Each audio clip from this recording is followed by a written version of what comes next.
Let's try to understand about the ligands. As you know very well that there are two types of ligands are present. One is hydrophilic and another one is lipophilic. As we know very well, hydro means water and lipo means nothing but lipids. And philic is nothing but the lovable for the water, or it could be lovable for the lipids.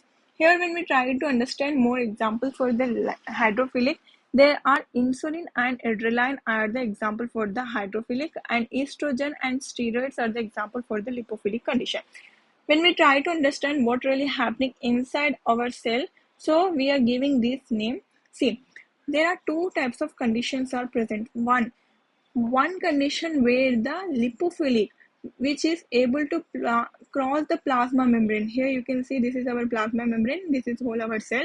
This lipophilic molecule ligands can travel through the plasma membrane and it will bind inside the receptor, means receptor is present inside the cell, and these ligands can bind on the receptor. But here in the hydrophobic condition, this is not going to happen.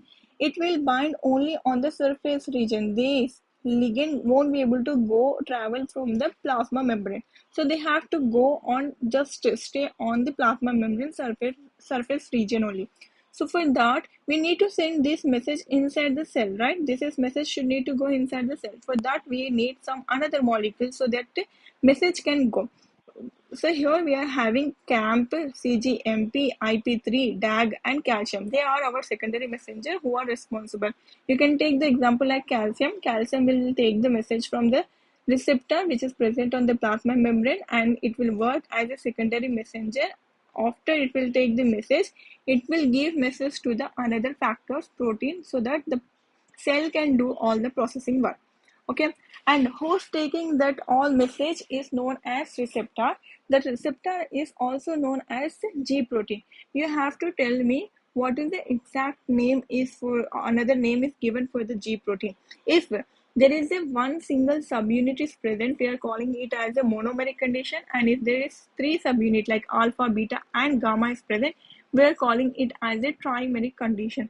So if you know very well about the G protein, let me know what's the complete name, full name of the G protein.